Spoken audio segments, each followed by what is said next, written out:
I woke up with an absolute hankering for a good old green smoky eye with my beautiful Sublime palette. So that's what we're doing today. I don't know if I've actually done this before. I'm just going to start doing my makeup. I'm taking my 24-hour extend eye base from MAC. I'm pretty sure I've talked about it because way back when in 2018 I was doing my Project 5 wears where I was verbally describing the looks that I was doing with each of the palettes, and I've done like Project 5 wears with quite a few of my Pat McGrath palettes, at least like the older versions of those palettes, because I haven't really done Project 5 wears since 2019. So I'm pretty sure that I've described in detail how I have done this look, because it's one of my like classics when I go for the Sublime palette. But I hope I haven't done it previously on camera, and if I have, you will forgive me that I'm being a little bit senile here. Let's just pretend that video doesn't exist and this is going to be your first time seeing my classic green smoky eye with Mothership 2. The whole reason I thought of this look was twofold. First of all, I haven't really used my Sublime palette in a really long time on and off camera. I've been kind of distracted by a lot of my other Pat McGrath palettes. And also yesterday I was wearing a blue smoky eye with the Blitz shade from Subliminal, and I figured it would be fun to, you know, do a green smoky eye today with Sublime. I'm going to take the Becca Backlight Priming Filter, trying to finish as much of that as possible while I'm at it. And I'm sort of using it in place of the Auric Glow Lust, which I prefer, but I also don't want to be super wasteful. I'm going to try to use up as much of the Becca product as I can. I mentioned a couple of videos ago that I discovered a bunch of like travel makeup that I had shoved to the back of one of my drawers, and when I was reorganizing I thought, oh man, I completely forgot that I even owned these products.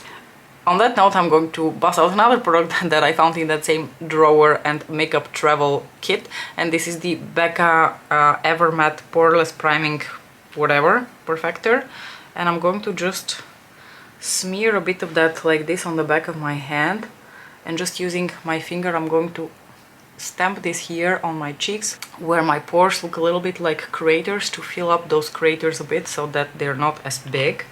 Even this primer can't really completely cover the one huge pore that I have, especially on my left cheek, but we'll go with it. I'm going to take the Lancome Teint Idol concealer now to conceal underneath my eyes.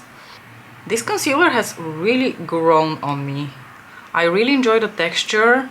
I really like how it holds up throughout the day. It doesn't get like too dry and too, like, I don't know, unpleasant looking underneath my eyes.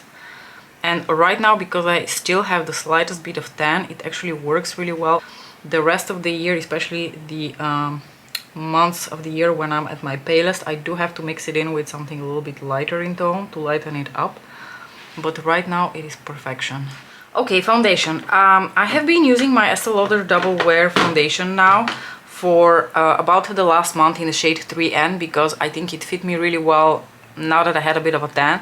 But I have this slight feeling the last couple of days that maybe this is becoming slightly too dark, so I am going to actually take out another one of my more like summer shades, and that is the Dior Backstage foundation in the shade 2N, which I did try a couple of weeks ago, and I thought that it looked a little bit light on my skin at that time, so I'm going to revisit it today to see whether we are at the point at which I have to switch to a lighter foundation, or was this a mistake and I should have just stuck with my Estee Lauder foundation. So let's find out.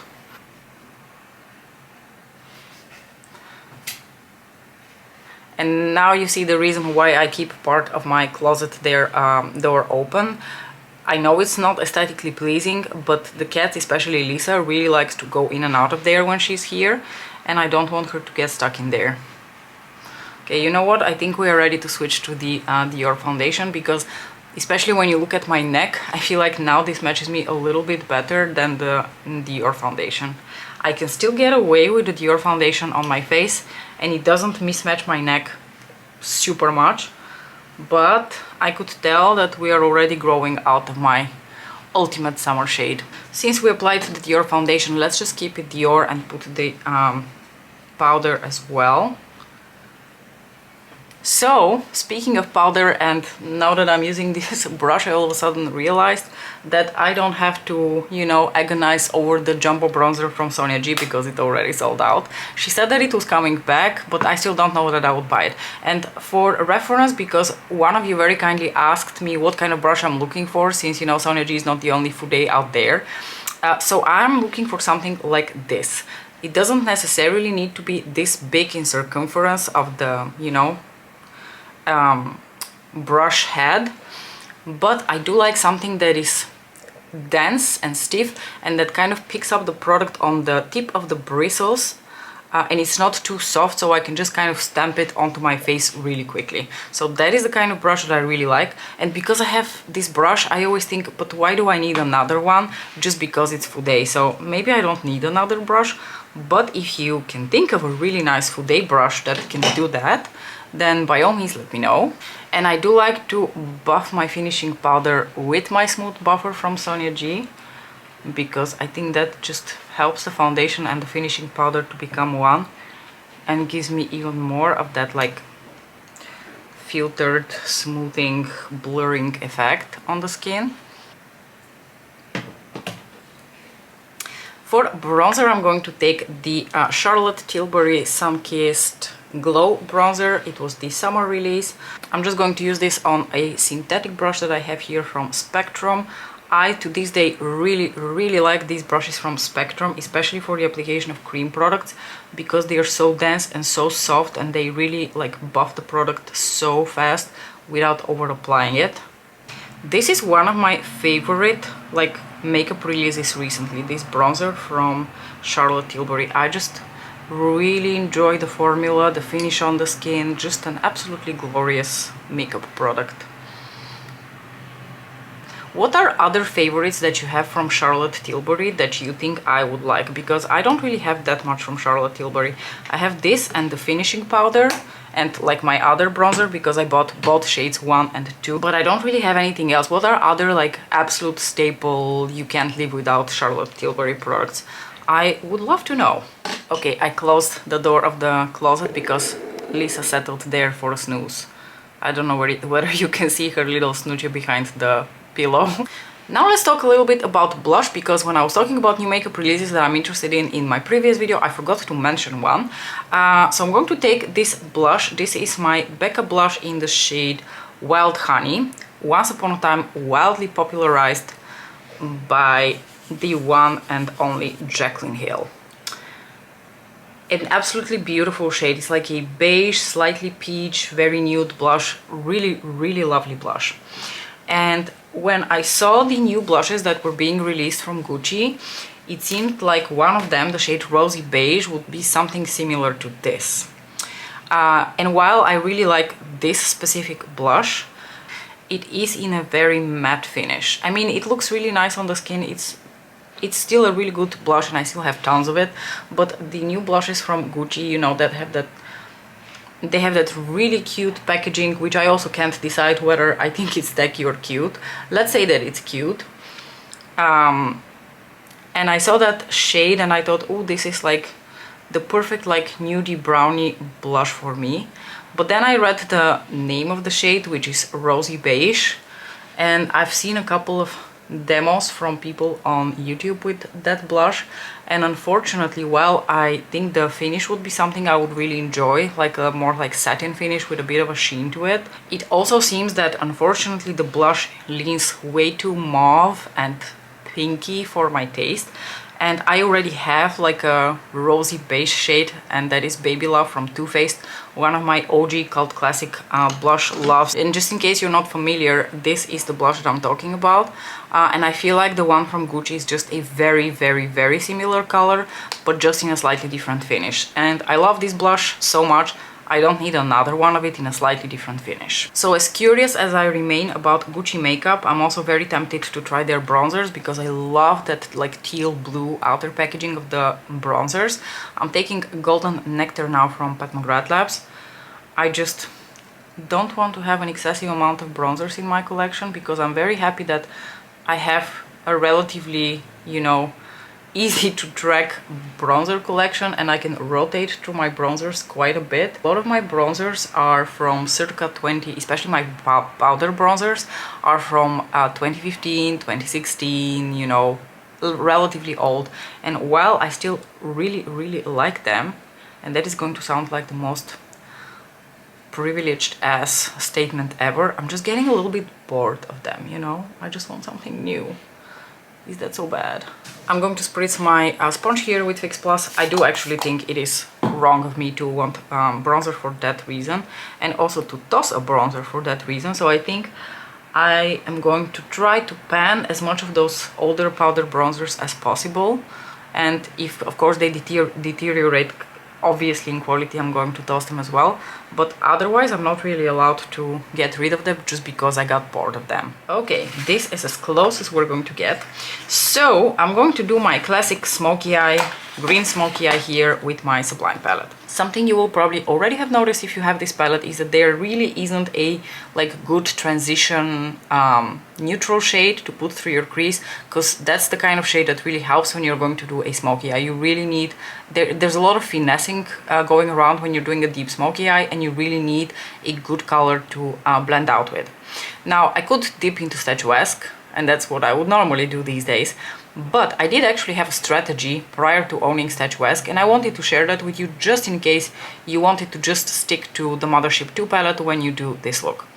So what I used to do in the past is actually use these two shades here as blending out shades. So I would use this shade mixed in with this shade through my crease, and that is also what I'm going to do today, because the combination of the two sort of lightens the tone of this and helps, you know, blending the two shades into like a somewhat of a transition color.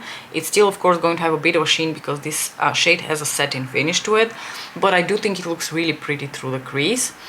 And then I'm going to put this one in my outer corner, this one on the lid, and probably we're going to put my beloved VR Nectar in my inner corners, and just, you know, repeat maybe this one and this one on my lower lashes. So this is in the gist of what we're going to do in terms of the eyeshadows. So I'm first going to dip into the satin shade in the Sublime palette, and I'm going to lightly start fluffing that here through my crease. I like to start with this shade and then put in the somewhat deeper shade later on, or you can like completely omit putting the deeper shade, to be honest. I think this already works really well on its own. But I like a little bit of that gradient that we're going to get, especially here in the outer corner when we put in the deeper brown, just to help also to blend out the black shade afterwards. So I'm just fluffing this shade through my crease, and you can see there's a slight sheen to it, but the more you blend this shade out, the more matte finish is revealed and the less of that sheen you're going to see.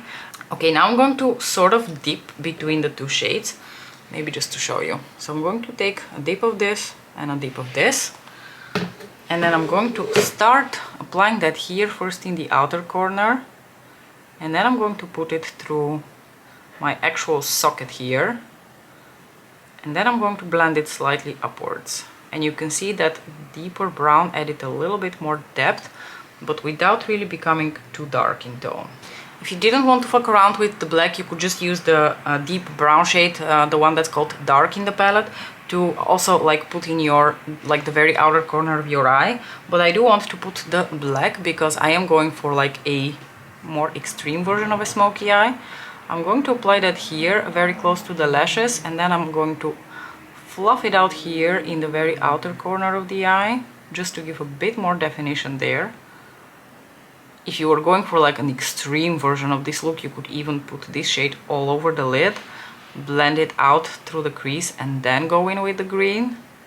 But that's like a pretty extreme black smoky eye. Also, you don't have to go much more like intense than this. What I usually will do next is I'm going to take my brush, the same little small pencil brush, and I am going to now dip in Blitz Emerald, the beautiful green shade. I'm going to take it dry, and I'm going to apply it here in the outer corner of the eye, over top of that black shade. And I prefer to do this dry because I feel like it just, I don't know, it just works a little bit better. So basically we're covering that black shade you're not really going to see the black, you're going to see the merging of that black and with that green shimmer over top. But it is going to provide a little bit of definition there.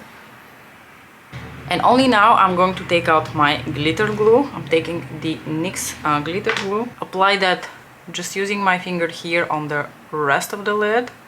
Just so on the lid we have a bit more of that intense green sparkle, because this green shade becomes more intensely, you know, emerald and sparkly over a glitter base. And now I'm going in with Blitz Emerald. This shade does things to my heart. And now I'm going to stamp that over top of that glitter glue, and you can immediately see the difference in intensity between that and my outer corners.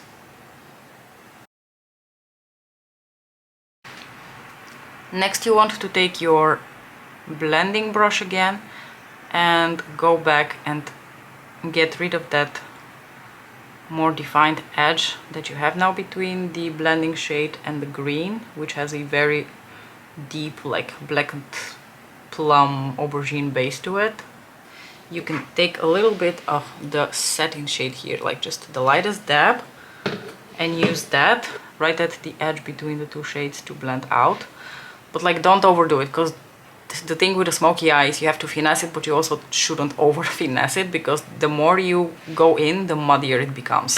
I want this look, especially on my lower lash line, to have a very good longevity. So I'm going to take my stick here, the Intensifies from Pat McGrath, and I'm going to run that here onto my lower lash line before applying the black and the green, just so I know it's going to stay there all day. I'm taking my pencil brush again, going in with the tiniest bit of the black, just here on the very outer edge of the eye. Oh, I think that had green on it. Never mind. It's just all going to be green. I'm going again to Blitz Emerald, and I'm just going to run that here. Then I'm going to take this small type of blending brush, and I'm going to give the lower lash line a bit of a blend. And of course, for our final touch, I'm taking VR Nectar, that gorgeous like pink, peach, green, gold shifter. You can also put the Skin Show shade or something else if you prefer to keep it a bit more neutral in the inner corners, but I can rarely go into the Sublime palette and not use VR Nectar, because